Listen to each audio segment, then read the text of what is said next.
The company lost its most important employee in less than 10 seconds, and nobody in the room realized it until it was far too late. At 8:07 on a gray Monday morning, Olivia Bennett stepped out of the executive elevator and into the operations center of Aurelius Pay for the first time as CEO. The room stretched nearly 100 feet across, filled with rows of glowing monitors, scrolling dashboards, and the quiet concentration of people responsible for moving billions of dollars every day. She had spent the last 6 months preparing for this moment. New leadership, new standards, new accountability. Her grandfather had built the company. She intended to prove she deserved to lead it. Then she saw him. Andrew Foster sat at the far end of the operations floor. His head rested on folded arms beside a cold paper cup of coffee. Multiple screens glowed around him, casting pale blue light across his wrinkled shirt. To Olivia, the scene looked simple. An employee asleep during working hours on her first day in charge. She did not ask a question. She did not check the screens. She did not look at the alert logs flashing quietly in the corners of several monitors. She only saw what appeared to be carelessness. The room grew silent as she crossed the floor. Conversations stopped. Keyboards slowed. Several employees exchanged uneasy glances. Andrew never moved. Olivia stopped beside his desk. "Wake him up," she said. A supervisor hesitated. "Ma'am, maybe there's something you should—" "Wake him up." The supervisor gently touched Andrew's shoulder. Andrew lifted his head slowly. His eyes were bloodshot. Dark circles sat beneath them. For a brief second, he looked disoriented, as though he had forgotten where he was. Then he noticed Olivia standing over him. "Mr. Foster," Olivia said, her voice carrying across the floor, "if this is your idea of professionalism, it won't be part of this company anymore." Nobody spoke. Andrew blinked once. He looked at her, then at the surrounding employees, then back to her. "I can explain," he said quietly. Olivia cut him off. "You can explain it to human resources." The silence deepened. Somewhere in the room, a notification chimed from an unattended workstation. Nobody looked toward it. Andrew remained seated for another moment before standing. He was taller than Olivia had expected, though there was nothing intimidating about him. He simply looked tired. Exhausted, really. The kind of exhaustion that settled into a person's bones. Olivia handed a glance toward security. "Collect his badge." The words landed like a hammer. Several employees lowered their eyes. Others stared at their screens, pretending not to listen. Andrew unclipped his access badge without argument and placed it gently on the desk. No anger, no protest, no attempt to defend himself. Just a quiet acceptance that somehow made the room feel even more uncomfortable. Olivia interpreted it as guilt. Andrew picked up his worn jacket from the back of his chair. As he turned toward the exit, one of the monitors behind him flashed a red warning icon for less than a second before disappearing. Nobody noticed it. Not Olivia. Not security. Not the managers watching from the edges of the room. Andrew was already walking away. The elevator doors closed behind Andrew, and the operations center disappeared from view. He stood alone for the ride down, one hand holding his jacket, the other resting loosely at his side. The digital display above the door counted floors in silence. 42, 41, 40. For most people, losing a job would have felt like the end of something. For Andrew, it felt different. It felt unfinished. Outside, the morning air carried the sharp chill of late October. He stepped onto the sidewalk and paused for a moment beneath the glass tower. Employees rushed past carrying coffee cups and laptops. Nobody recognized him. Nobody knew that less than 72 hours earlier, he had been sleeping in a chair beside a server rack while monitoring traffic patterns that should not have existed. Across the city, inside a secure data center owned by Aurelius Pay, thousands of transactions continued moving through the network every second. Most appeared normal. Some did not. Deep inside the authentication architecture, hidden beneath layers of legitimate activity, a small cluster of requests continued probing the system. Patient, precise, waiting. Andrew had seen them. He had been tracking them for 2 days. He reached into his pocket and pulled out his phone. The battery sat at 12%. Several unread messages filled the screen. None came from management.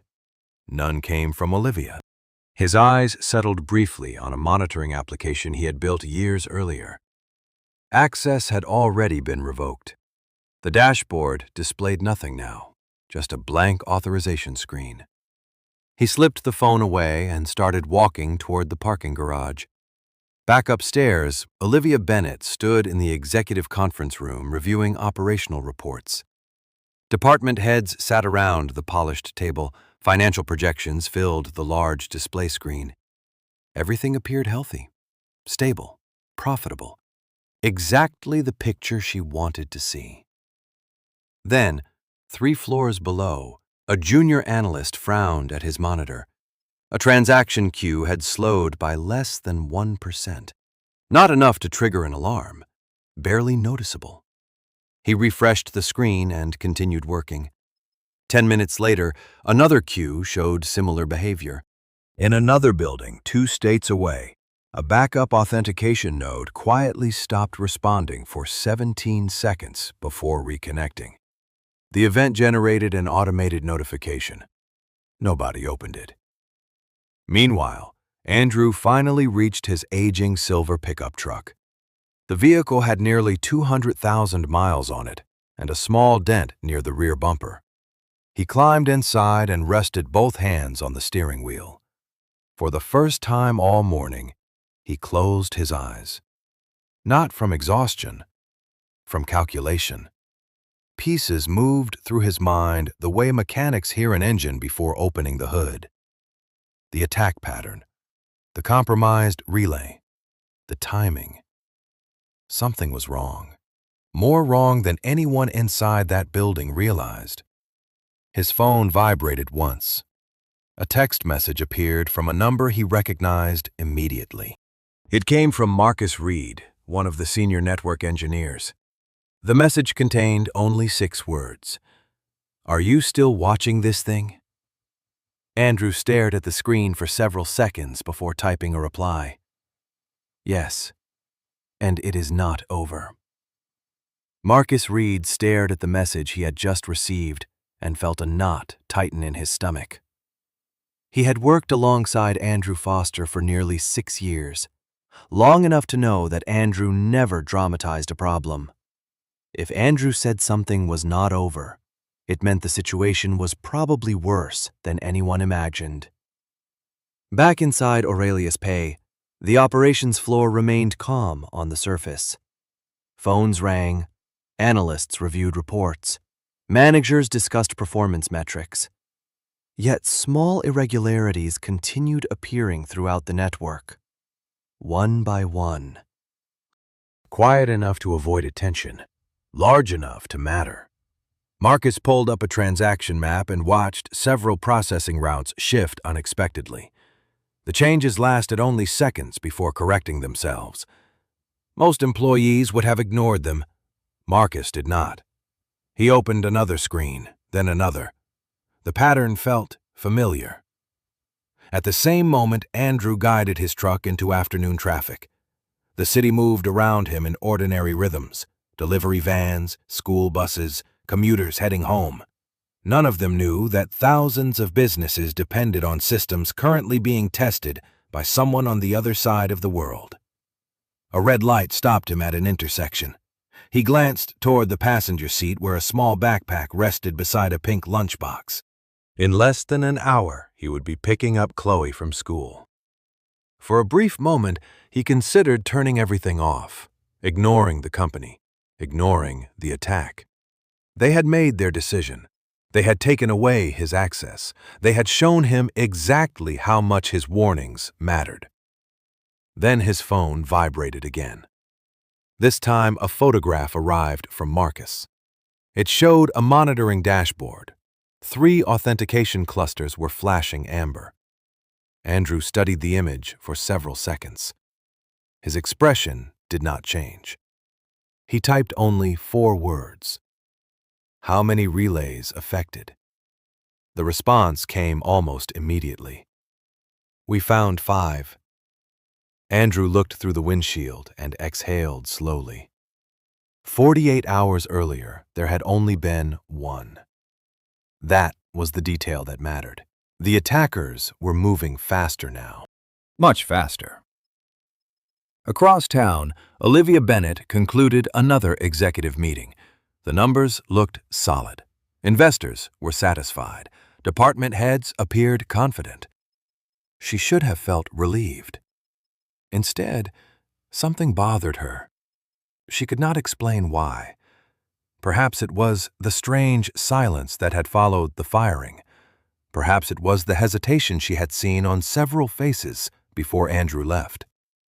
As she stepped into the hallway, her chief technology officer approached carrying a tablet. His normally composed expression seemed unusually tense. "Olivia," he said carefully, "there are some network anomalies we need to review." Olivia accepted the tablet and glanced down at the screen. The first warning looked minor. The second looked manageable. Then she reached the 3rd notification and stopped walking.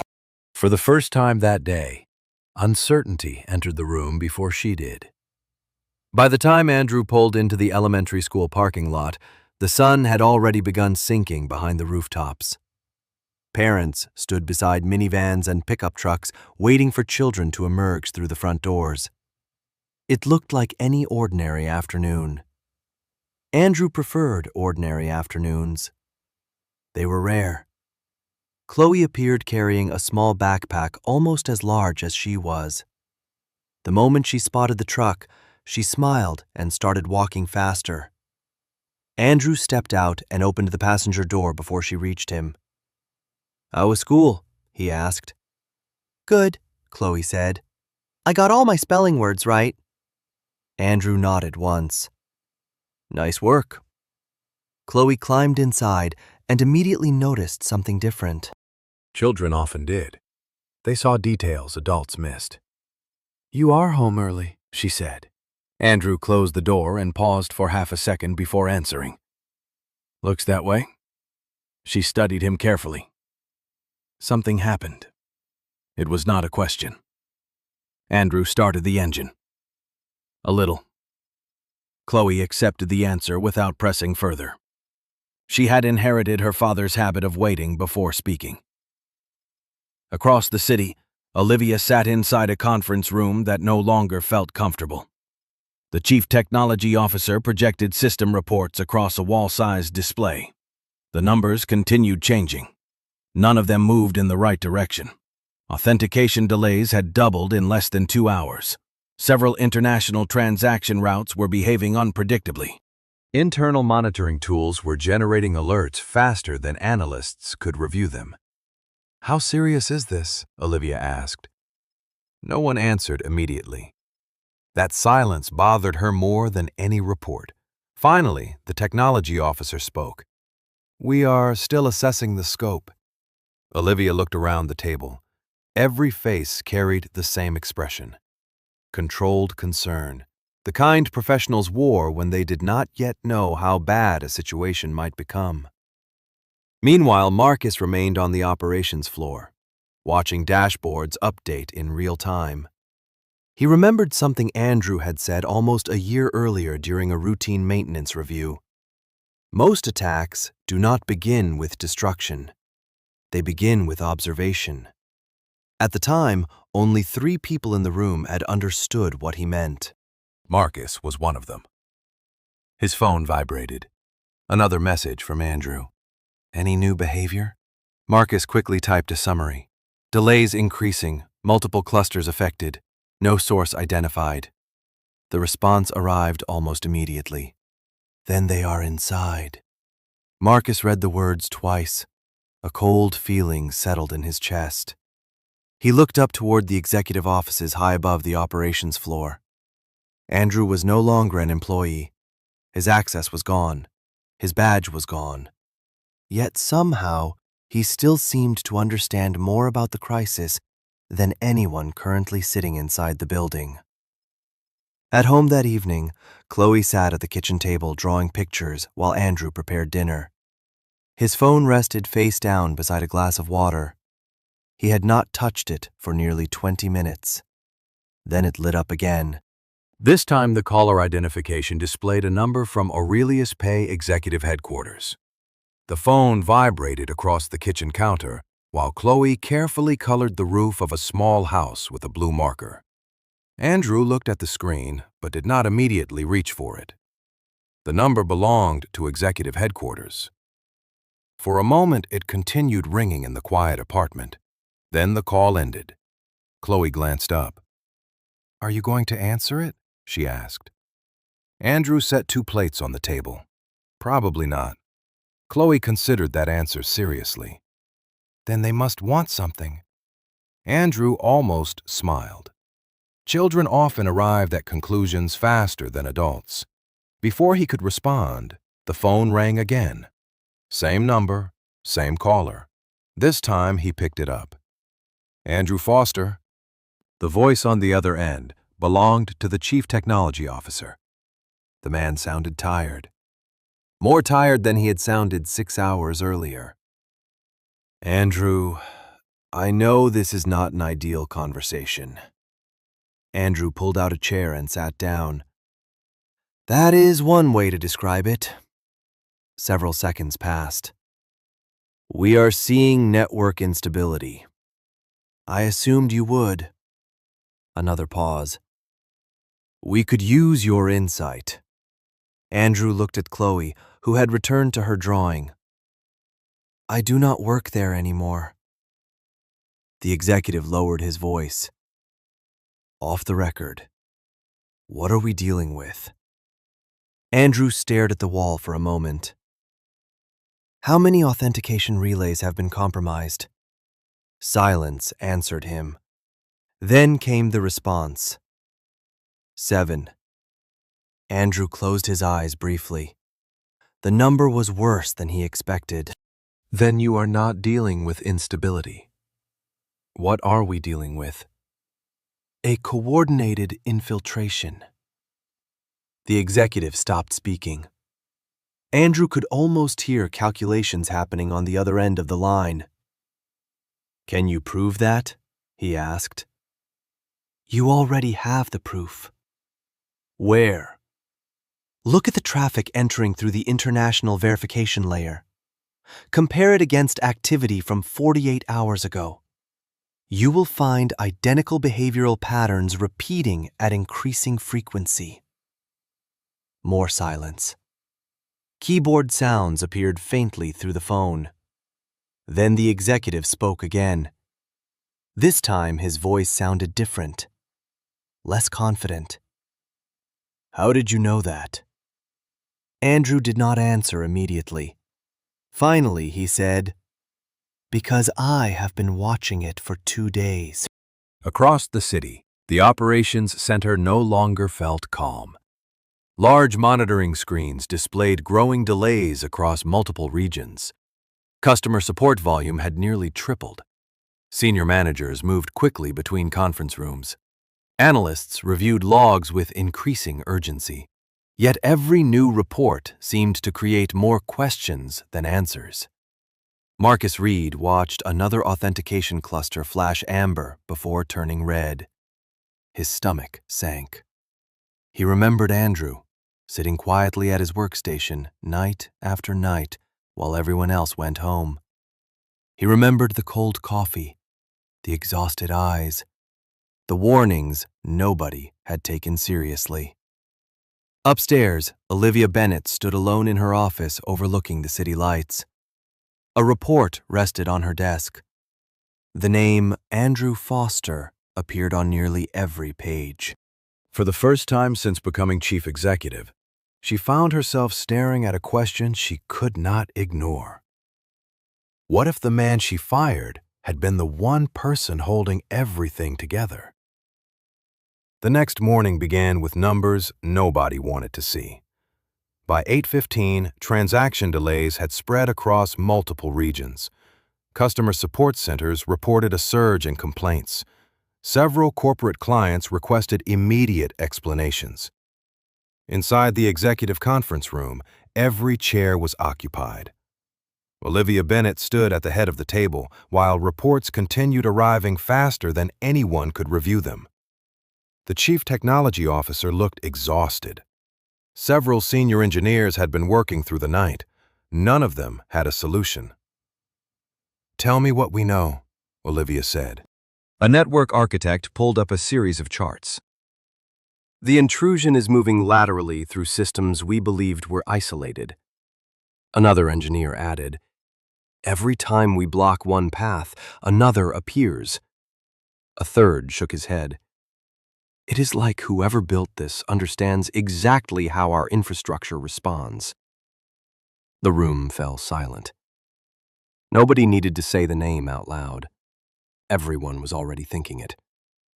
Down on the operations floor, Marcus Reed stared at a screen filled with system maps. Entire sections of the architecture looked different now. Hidden routes were activating. Backup processes were triggering automatically. Layers of protection were appearing from places nobody remembered creating. Marcus opened the documentation database. He searched project histories dating back 6 years. Again and again, one name surfaced: Andrew Foster. He opened another file. Same result. Another. Same result. It was not just one system, it was dozens. Quiet improvements, emergency safeguards, recovery scripts, monitoring tools. Most had been built without announcements, without presentations, without credit. The deeper Marcus looked, the more uncomfortable he became. Upstairs, Olivia received a briefing from an outside cybersecurity consulting firm. Their lead specialist reviewed the available evidence and offered a cautious assessment. Whoever designed your defensive architecture anticipated this type of attack years ago. Olivia folded her arms. Then why is it failing? The consultant hesitated. Because the person who designed it appears to have been actively managing it. The room went quiet. For the first time, nobody attempted to challenge the conclusion. Meanwhile, Andrew sat at a small table inside a neighborhood diner a few miles from Chloe's school. A notebook rested beside his coffee. His phone remained face down. He was no longer watching system dashboards, no longer receiving internal alerts. Yet he continued sketching network diagrams from memory.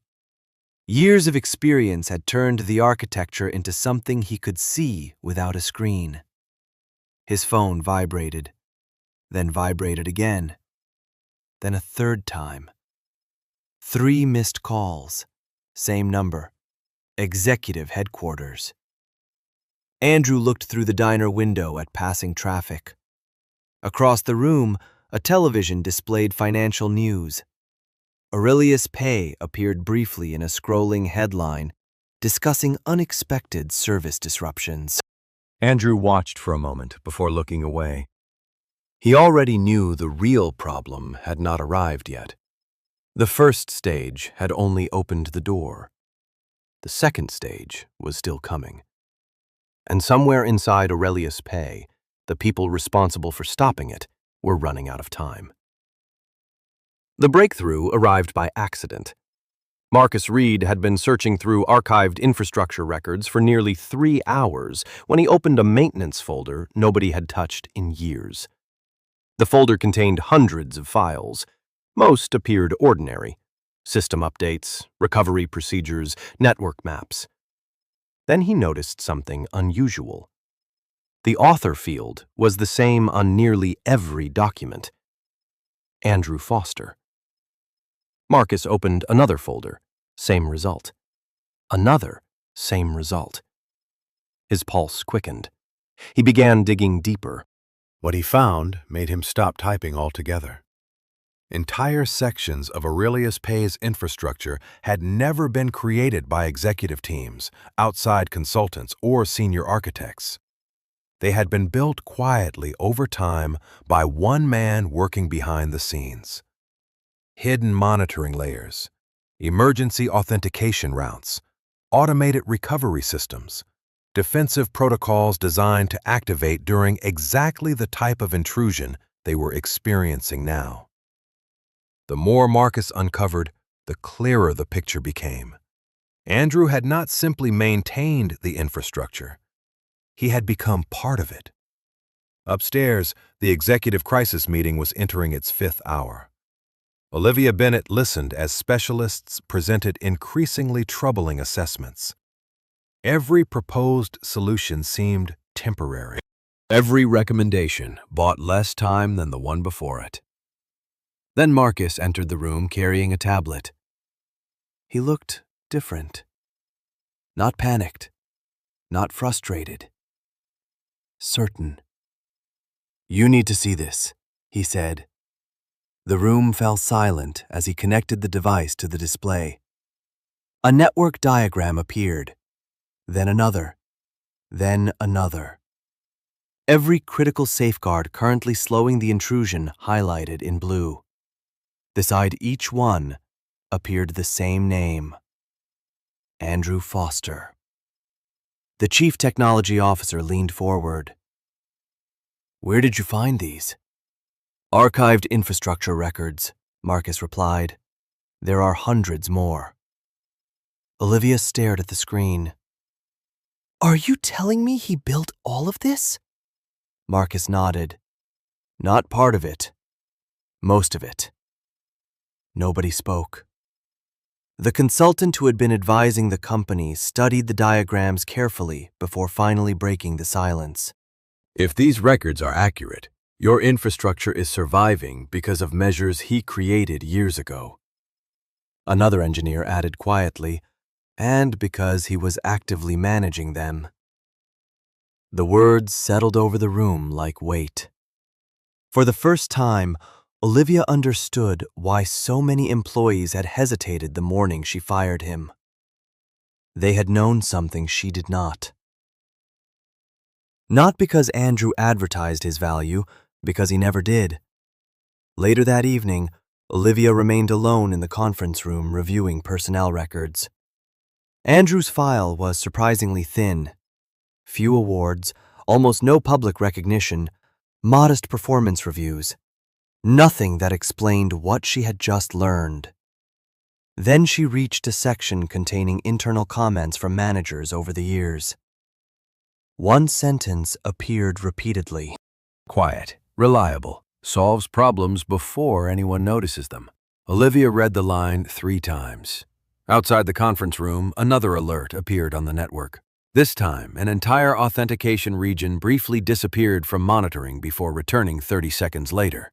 Inside the building, concern turned into urgency. Somewhere across the city, the only person who fully understood what was happening was no longer sitting at any desk inside Aurelius Pay. At 6:40 that evening, Olivia Bennett stood outside a modest apartment building on the west side of the city with an address written on a piece of paper she had folded 3 times during the drive. The building was older than she expected. Brick exterior, narrow balconies, a small playground with faded paint. Nothing about it resembled the life she had unconsciously imagined for the man whose work seemed to be holding together a company worth billions of dollars. She climbed the stairs and stopped outside apartment 3B. For a moment, she simply stood there. Then she knocked. The door opened a few seconds later. Chloe Foster looked up at her. A stuffed rabbit rested beneath one arm. "Hi," Chloe said politely. Olivia blinked. "Hello." Before she could say anything else, Andrew appeared behind his daughter. His expression remained calm, not surprised, not angry, just tired. Olivia suddenly found herself struggling to remember the confident certainty she had carried into the operations center 2 days earlier. "Can we talk?" she asked. Andrew looked at Chloe. "Why do not you finish your homework?" Chloe nodded and disappeared toward the kitchen table. Andrew opened the door wider and motioned toward a chair. Olivia stepped inside. The apartment was small but organized. School drawings hung on the refrigerator. A backpack rested beside the couch. Everything reflected the kind of life built through routine rather than luxury. Olivia noticed something else. There was no sign of resentment anywhere. No dramatic display of hardship, just a father doing his best. "You came a long way to ask a question," Andrew said. Olivia looked at him. "The company is in trouble." Andrew waited. "We know now that you built much of the infrastructure." Still, he said nothing. "I should have listened before making a decision." Andrew rested his hands on the table. "What exactly is happening now?" Olivia described the delays, the compromised relays, the growing instability. As she spoke, Andrew's expression changed slightly.